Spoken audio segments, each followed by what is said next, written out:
Har yuzning, har nigohning ortida ayri inson, ayri taqdir bor. Ammo ularni birlashtirgan jihati shundaki, barchasi ayollar.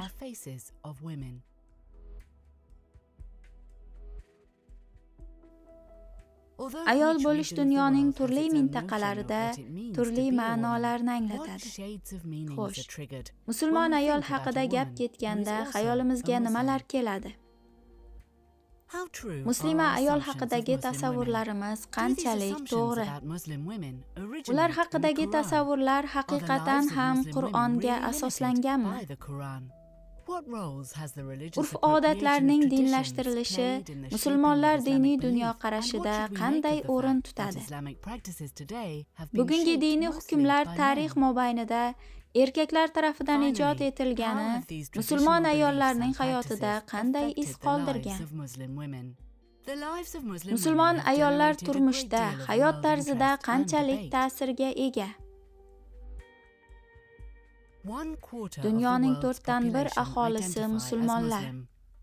Dunyo aholisining 8/1 qismi esa muslimalar. Shu bois islom va ayol munosabatlari bahslar markazidan tushmay keladi. Eng ko'p aytiladigan ayblovlar shular. Islom ayollarni jamiyatdan chetlatadi. 4 devorga qamaydi. Zulm qiladi. Uning salohiyatini ro'yobga chiqishiga to'sqinlik qiladi. Ayollarga ikkinchi darajali qaraladi. Ta'lim olish va mehnat qilish haqqidan mahrum etiladi. Hatto erining ruxsatsiz uyidan chiqa olmaydi. Ularning yagona vazifasi erkaklarga xizmat qilish. Yosh musulmon qizchalarni erta turmushga majburlashadi. Ayrim o'lkalarda qizlarni xatna qilishadi.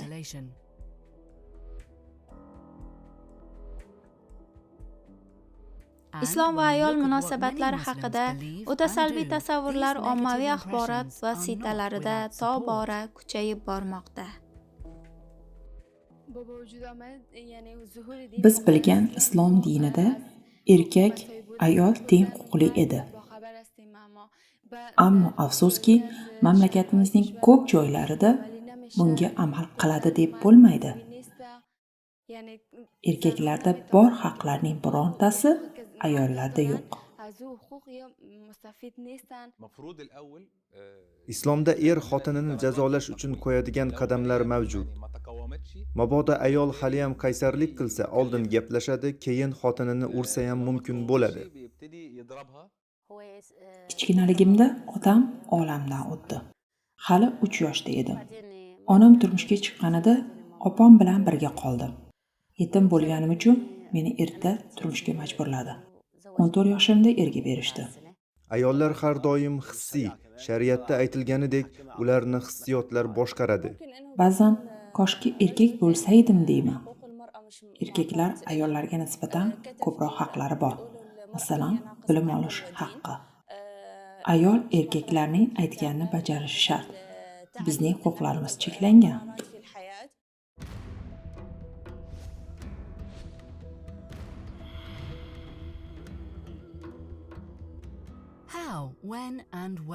Xo'sh, musulmon ayollarga salbiy munosabat qayerdan paydo bo'lgan? Uning asl ildizi qayerda? Ba'zilarga ko'ra musulmon ayollarga qarshi qattol hukmlar islom dinining o'zida mavjud.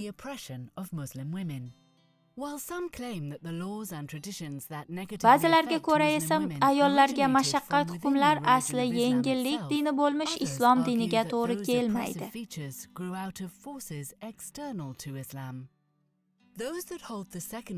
Keyingi fikr tarafdorlarining aytishicha, muammoning ildizi islom diniga keyinchalik ilova qilingan rivoyat va talqinlarda.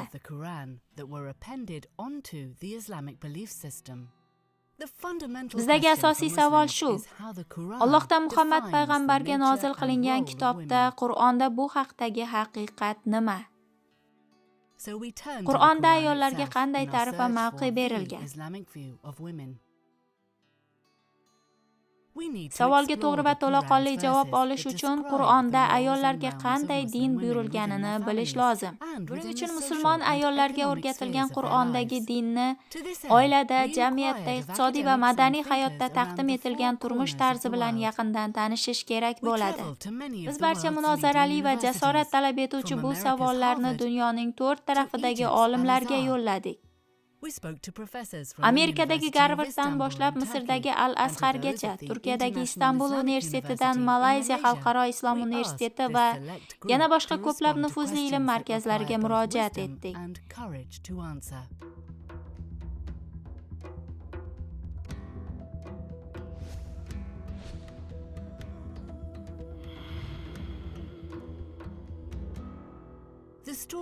Insonning yaratilishi odatda Odam va Havvo ismlari orqali ifoda etiladi.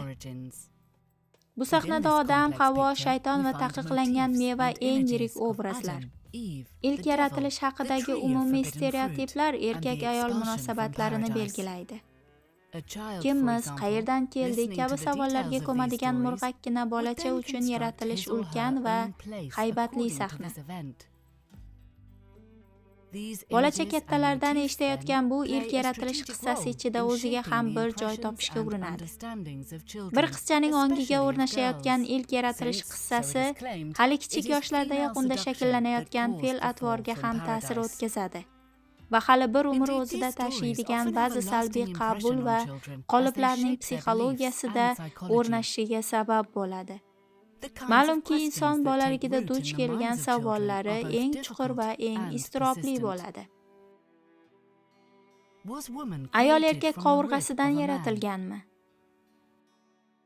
Ayol erkakka nisbatan ikkinchi darajali va noqis xilqatmi? Ayol erkakdan va erkak uchun yaratilganmi? Odamning jannatdan haydalishiga Havvo sabab bo'lganmi? Odamning qovurg'a suyagidan Havvo yaratilgani rivoyati nasroniy va yahudiy manbalaridan ko'chirilgan. Qur'onda Havvo haqida hech narsa deyilmagan. Havvo odamning qovurg'a suyagidan yaratilgani haqida aytilmagan. Qo'llanilgan kalimalar orqali biror jinsga ishora yo'q. Shu bois insoniyat yaratilishi bilan bog'liq erkak va ayol orasidagi iyerarxik nisbat ifoda etilgan emas. Bibliyada momo Havvo odam atoning qovurg'a suyagida yaratildi deyilgan. Erkak mufassirlar ham bu gapni o'z tafsirlariga kiritganlar.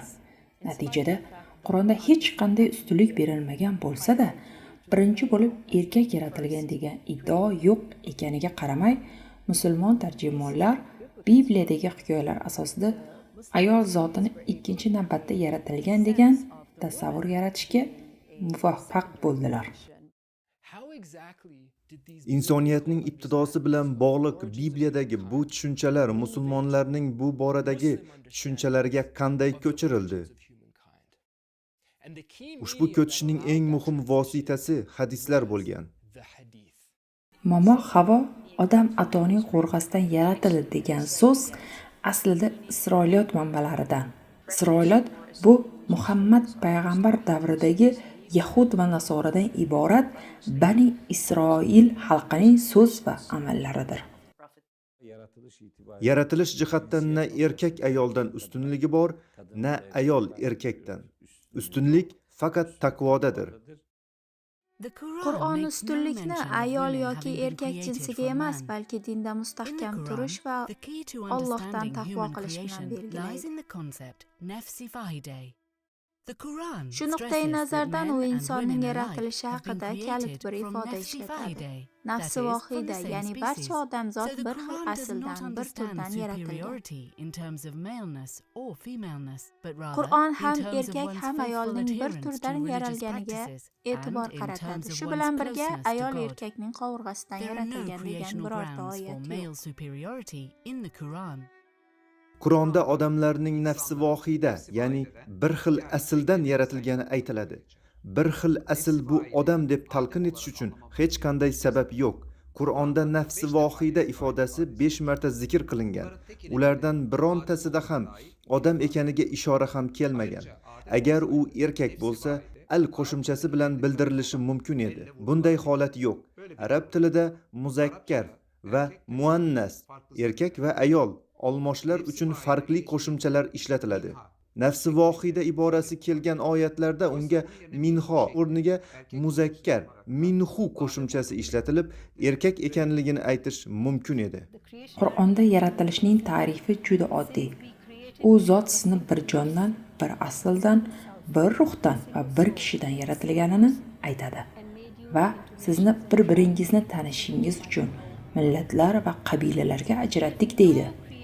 Erkak zoti ayol zotidan ustun yaratilgan degan yaratilish rivoyati yo'q.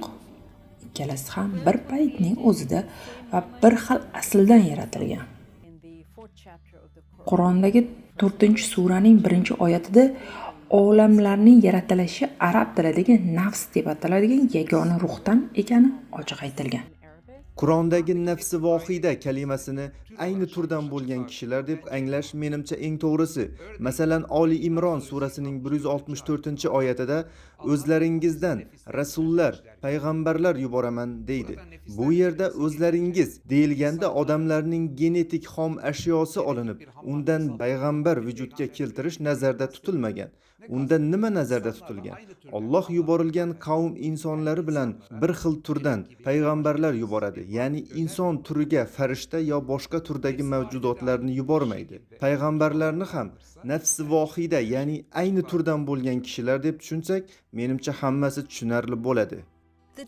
Ayollarning ijtimoiy haqlari va jamiyatdagi mavqeidan tashqari tug'ilishidanoq inson psixologiyasiga o'rnatilib boshlanadigan va ayolning o'z qadr-qimmatiga ta'sir etuvchi umumiy qabullar Qur'onga tamoman zid ekani ayon. Agar Qur'on insonning yaratilishida ayolni ikkinchi darajaga qo'ymagan bo'lsa va unga past maqom bermagan bo'lsa, yanglish e'tiqodlar qayerdan chiqdi? Buning sabablari o'tmish dinlar, Isroiliyot yoxud deya bilingan Ibroniy urf-odat va rivoyatlar bo'lishi mumkinmi? Islom madaniyatiga ta'sir o'tkazgan qadimgi Yahudiy va Nasroniy diniy rivoyatlarga Isroiliyot deyiladi. Ichida qisman mifologiya ham bor. Biz ularni islom madaniyatiga o'tkazgan ta'siri bois Isroiliyot deymiz. Isroiliyotning islom madaniyatiga turli jihatlarda ta'siri bo'lgan, ammo ayollarga munosabati jihatdan eng ko'p ta'siri bo'lgan deyish mumkin. Isroiliyot Tavrot va Injil rivoyatlarini hadislashtirish orqali islom adabiyotiga kirishidir. Isroiliyotdan qutulishning iloji bo'lmagan va ko'p zararlar ham ko'rilgan. Ayniqsa yahudiylikdagi ayol tasavvurining islom madaniyatiga transferida Isroiliyotning juda muhim ta'siri bo'lgan. Jamiyatimizda musulmon jamiyatida intellektual hayotda duch kelgan ko'plab diniy muammoning ildizi Isroiliyot degan mana shu majmuadir. Hadis deya holimizga qo'yilgan diniy rivoyatlarga qarasangiz, ayollar haqida, payg'ambarlar haqida, islom tarixi haqida, tabiat hodisalari haqida shunday ma'lumotlar borki, Qur'onga tamoman zid, aqlga zid, mantiqqa zid. Payg'ambarimiz bunday gap aytish mumkin emas deysiz. Lekin hadis libosi kiydirilgan odamlarga esa singdirilgan.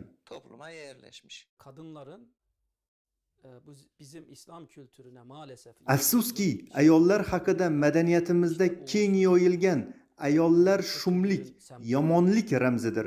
Ayniqsa ma'lum vaqtlarda namoz o'qishi, ibodatxonalarga kirishi mumkin emas kabi e'tiqodlarning asl manbai Isroiliyotdir. Musulmon jamiyatlarining madaniyatiga kirib kelgan va qoliplashgan noto'g'ri hukmlar musulmon mintaqalaridagi ayollar uchun ulkan muammolarni keltirib chiqarmoqda. Eng achinarlisi shundaki, musulmon ayollarning aksariyati o'zlari duch kelayotgan kamsitish va chetlatishlarni haqiqatan ham islom dinidan deb o'ylashadi. Bu muammolar ortida Isroiliyatdan tashqari dinlashtirilgan mahalliy urf-odat va an'analar, diniy talqin va siyosat erkaklar monopoliyasiga aylantirilishi kabi sabablar ham bor. Ayollar uchun yetarli imkon va huquqlar tan olinmagan ko'p o'lkalar bor. Bu o'lkalarda yashovchi musulmonlarni tinglaganimizda bir asosiy holat o'rtaga chiqadi. Ayollarning hayoti ongli ravishda qiyinlashtirilmoqda va ularning salohiyati ro'yobga chiqishiga ruxsat berilmayotir.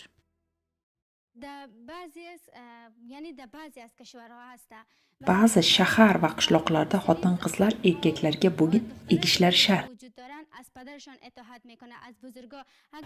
Aks holda jazolanadi. Bugungi ahvol mana shu.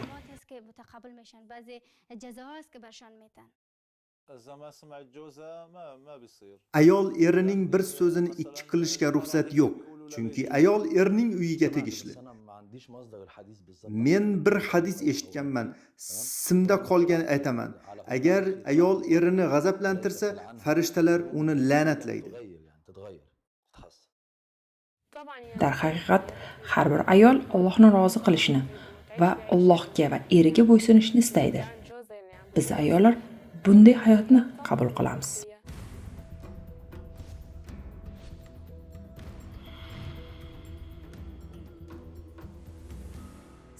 Ming afsuski, dinda yo'q bo'la turib ayollarga qabul ettirilgan hukmlar ko'p.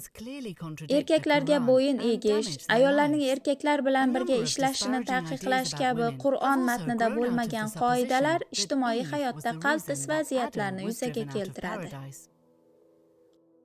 Odam atoni jannatdan chiqartirgan yagona aybdor Mama Havvo deya ko'rsatiladi. Va bu hukmga tayanib, ayollar haqida diskriminatsion ritorika yaratiladi. Ayolni shumlik deb atashadi. Uning aqli va dini noqis emish. Shaytonning inson nafsiga kirish darajasi ayol deya ko'rsatilgan. Eng birinchi gunohni sodir etgan ayol deya gunohning asosiy manbaiga aylantirilgan. Asli o'zgartirib bo'lmaydigan sabab dastidan hali go'dakligidan xo'rlanadi va chetlatiladi. Alloh taolo deydi, odam esa Robbiga osiy bo'ldi, gunoh qildi, ya'ni gunoh sodir etgan. Aslida odam. Alloh Qur'onda shaytonga ishora qilib, ularni aldab adashtirdi va daraxt mevasini tatib ko'rgach, ayb o'rinlarini o'zlariga ko'rinib qoldi. Bu ularning itoatsizliklari sabab bo'lgan va ularga shivirlagan shayton ekanini ko'rsatadi. Va odam atoni Allohga osiy bo'lishiga Havvo undagan deydigan Bibliyaga zid. Islomda ilk gunoh degan tushuncha yo'q. Ba'zi oyatlarda odam ato gunoh qildi, shaytonning gapiga taslim bo'ldi, yo'ldan og'di deyiladi. Boshqa oyatda esa odam ato va uning jufti shayton aldoviga birga aldandi deyilgan. Boshqacha qilib aytganda, Qur'onda har qanday holatda ham ayol yolg'iz aybdor qilinmaydi.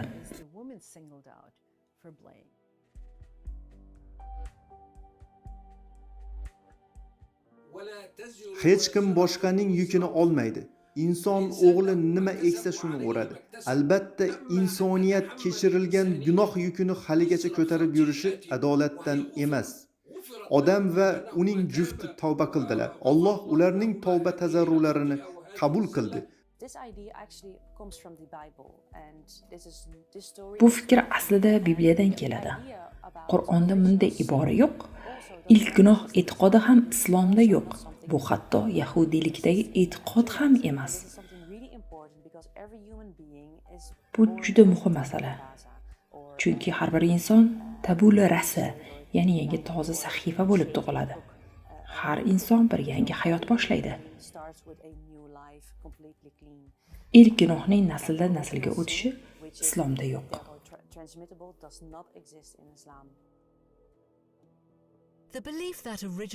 Odam va Havvodan meros kelayotgan ilk gunoh e'tiqodi yahudiylikka kirmagan. Yirik xristian mazhablarining deyarli barchasida qabul etilgan.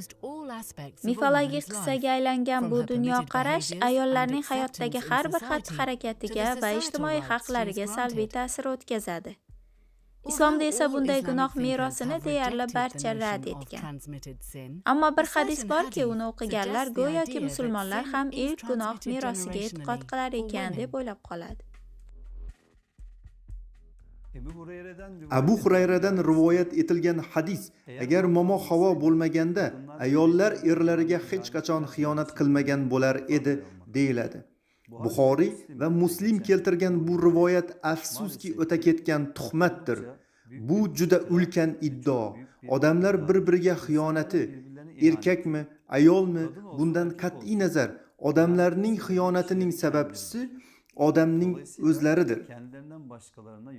Shuning uchun o'z-o'zidan boshqaga yuklashi mumkin emas. Bu aslida xristianlikdagi ilk gunoh e'tiqodiga o'xshab ketadi. Ammo Qur'onga nazar tashlasak, islom nuqtai nazaridan ilk gunoh e'tiqodi noto'g'ri ishonch ekanini ko'ramiz. Bu ko'proq Yahudi va Nasroniy manbalardan dinimizga kiritilgan, ilova etilgan e'tiqod. Bu Qur'onga va payg'ambarimizdan naql etilgan sahih rivoyatlarning barchasiga zid.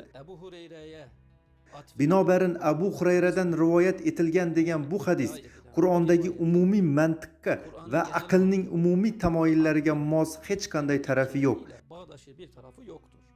Bu hadisni hadis sifatida qabul qilish mumkin emas. Bugun universitetlarda hadis ilmidan dars beruvchi ko'plab olimlarni yetishtirgan Mehmet Said Xatib o'g'li bu borada eng muhim mutaxassislardan biri. Ustozlar ustozi bu hadisning sahihligiga nisbatan o'ta ehtiyotkor yondashadi. Vaholanki Abu Hurayra deyilganda biroz ehtiyot bo'lish kerak. U ne g'arib bir tajalliki, islom tanqid tarixida Oysha onamiz eng ko'p tanqid qilgan ismlardan biri Abu Hurayra. Uning ko'plab rivoyatini Oysha onamiz shaxsan jarh etgan. Ammo bir kishining rivoyati, xoh u sahoba yo boshqasi bo'lsin, Qur'on tafakkuriga va payg'ambar tafakkuriga muvofiq bo'lishi kerak. Agar muvofiq bo'lmasa, bizning hadis madaniyatimizda biror e'tibor qozonishiga imkon va ehtimol yo'q.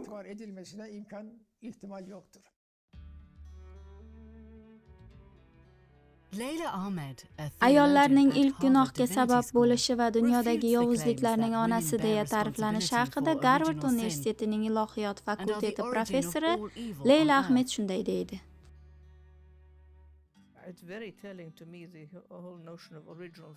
Ilk gunoh degan fikr aslida juda nasroniycha yondashuv. Yahudiylik yoki islom e'tiqodida bunday mavzu borligini bilmayman. Bunday savolning tug'ilishiyoq bu masalaning islomga aloqador emasligini ko'rsatadi. Ilk gunohni sodir etgan ayol zotidir va biz uning dastidan azob chekkanmiz degan e'tiqod ataylab qurilgan.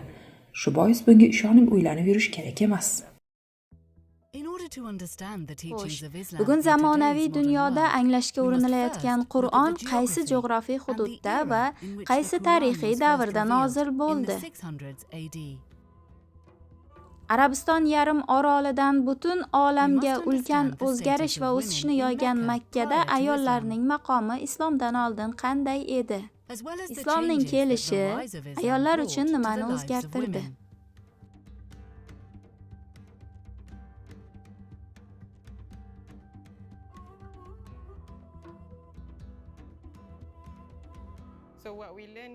Islom kelishidan oldin ayollar juda qattiq bosimlar ostida bo'lganini manbalardan o'rgandik. Islom kelishidan oldin ayol zotiga mulk yoki buyum sifatida muomala qilinardi. Ular mulk egasi bo'la olmasdi. Mustaqil shaxs emasdilar. Ularga o'ta xorlovchi muomala qilinardi. Islom kelganda ayollar ozod, hur, Allohning mustaqil qullari va shaxsiyat sifatida e'tirof etildi va barcha tarafidan qabul qilindi.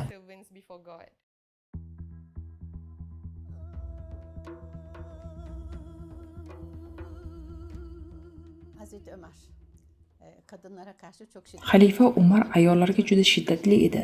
Barcha ayollar undan qo'rqardi. Umar deydiki, biz payg'ambar tirikligida Makkada ayollarni qadrlamasdik. Madinaga kelganda bu biroz o'zgardi. Biz ham ayollar haqida har xil gapiradigan bo'lsak, haqqimizda oyat nozil bo'lib qoladi deb qo'rqardik. Shuning uchun payg'ambar hayot ekan, biz biror ayol kishiga hech bir gap gapirmadik. Imkon qadar ularga yaxshi qaradik.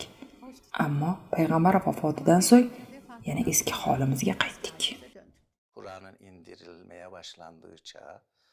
Qur'on nuzuli davridagi ayollar mavqeiga qarasak, ularning bir huquqiy shaxsiyat emasligi, oila qurish, nikoh, ajralish, meros, mulkka egalik, tijorat, ta'lim kabi huquqlari kabi masalalarda ko'plab muammolar borligini, ayollar ta'zib va bosim ostida bo'lganini va huquqlari cheklanganini ko'ramiz. Sıkıntıları olduğunu, baskı altında olduklarını, haklarının kısıtlanmış olduğunu görmekteyiz. Mulkka egalik haqqi, mahr olish, ham nikohda, ham taloqda o'z so'ziga ega bo'lish islomning ayol uchun keltirgan eng muhim inqilobidir. Oddiy tuyulishi mumkin, lekin aslida eng asosiy burilish nuqtasi ham mana shunda. Boshqacha qilib aytganda, ayol zotiga ikkinchi daraja deb qarashning qarshisidagi eng muhim to'siq ham uning huquqiy maqomi edi. Mulkka egalik qila olmaydi. Chizgan chiziqdan chiqolmaydi degan tasavvurni sindirish edi. Islom bu borada ayollar uchun keng erkinlik maydoni ochdi. Ajralishdan tortib mulkka egalik qilishgacha ko'plab masalalarda ayol zoti qonuniy haq va huquqlarga ega bo'ldi deyishimiz mumkin. Haklar elde etmiş diyebiliriz. Allohning kitobida erkaklar va ayollarga birgalikda umumiy xitob qilinardi. Bunday xitob o'sha davr uchun ulkan yangilik hisoblanardi. Qur'on ayollarga murojaat qilar, ularning haqlarini qonun doirasida kafolatlar hamda ularning himoyasi uchun yangi qonunlar keltirardi. Kur'an-ı Kerim ya eyyühellezine amenu. Qur'onda ey iymon keltirganlar deyilganda, iymon keltirganlarga murojaat qilinadi. Unga erkak u ayol, yosh u qari, kim iymon keltirgan bo'lsa, barcha dohil bo'ladi. Shuning uchun bu qarashlarni to'g'ri deb bo'lmaydi. Kabul etmemiz söz konusu olamaz. Her dilin olduğu gibi Arapça Barcha tillardagi kabi arab tilida ham o'ziga xos grammatik qoidalari bor. Qur'on arabcha nozil bo'lgan. Arabchada keng ommaga murojaat qilganda erkak muzakkar zamir qo'llaniladi. Masalan, ya deydi. Ya'ni ey iymon keltirganlar degani. Mo'min erkaklarni aytyapman. Mo'mina ayollarni aytyapman degani emas. erkek müminler size hitap ediyorum. Agar ayollarga tegishli mavzu bo'lsa, u holda ayollarga xitob qilinadi va muannas zamir qo'llaniladi. Dişil zamirler kullanılır. Shu bois Qur'onning butunligiga qarasak, ko'plab oyatlarda ey iymon keltirganlar xitobi erkak va ayolga birdek xitob etadi. diye çok sayıda ayet-i kerime kadına, erkeğe Hukmlari ham erkak va ayolga birdek taalluqli. Ya'ni Qur'ondagi bu uslub boshqa tillardagi kabi arab tiliga ham xos bir uslub. Bu her dilde olduğu gibi Arapçaya özgü bir üsluptur. Salama. Payg'ambarning ayollaridan Ummu Salama onamiz bir kuni kelib Qur'on ayollar haqida nima deydi deb so'raydi. Va payg'ambarimizda bunga hech qanday javob yo'q ekan. Mashhur tarixchi Tabariyga ko'ra, payg'ambarimizga o'sha kuni Qur'ondagi 33-suraning 35-oyati nozil bo'ladi. Musulmon erkaklar, muslima ayollar, mo'min erkaklar, mo'mina ayollar, roza tutuvchi erkaklar, roza tutuvchi ayollar, o'z sha'nini asrovchi erkaklar va o'z sha'nini asrovchi ayollar, Allohni ko'p eslaguvchi erkaklar, Allohni ko'p eslaguvchi ayollar. Yana bir boshqa tamoyil. Qur'onda aytilganidek, erkak va ayollar bir-birlarining do'stlari bo'lishi, yaxshiliklarga buyurish va yomonliklardan qaytarish amridan mas'uldirlar. Shu bois Qur'onda axloqli shaxsiyat ma'nosida yoki dunyo hayotida axloqli yo'l tutish mas'uliyati jihatidan ayollar va erkaklar orasida farq yo'qdir.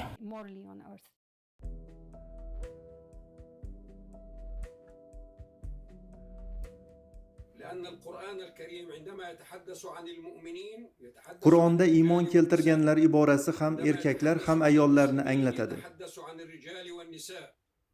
Musulmonlar so'zi erkaklar va ayollarga ham tegishli. Alloh insonlarga xitob qilganda erkaklar va ayollarga xitob qiladi. Qur'onda odam so'zi 58 joyda, erkak so'zi esa 12 joyda kelgan, jami 70 marta.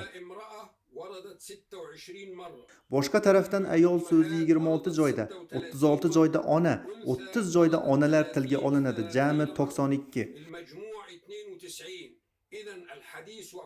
Boshqacha qilib aytganda, erkaklarga qaraganda ayollar va onalar ko'proq marta zikr etilgan.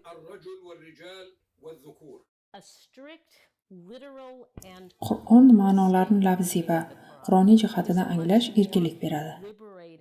Bu yerda men uning qur'oniy ma'nosini ta'kidlamoqchiman. Har bir Qur'on oyati boshqa barcha oyatlarni e'tiborga olgan holda o'qilishi va tushunilishi kerak. Lafziy deganda esa arabcha so'zlar va ularning o'zak ma'nolarini aniq bilishni nazarda tutyapman. Keyinchalik sun'iy yuklatilgan ma'nolarni emas.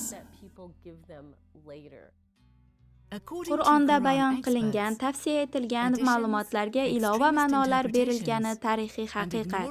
Ba'zida haddan ziyod talqinlar oqibatida hatto Allohning kitobiga ham e'tibor berilmay qo'yilganini mutaxassislar ko'p ta'kidlaydi.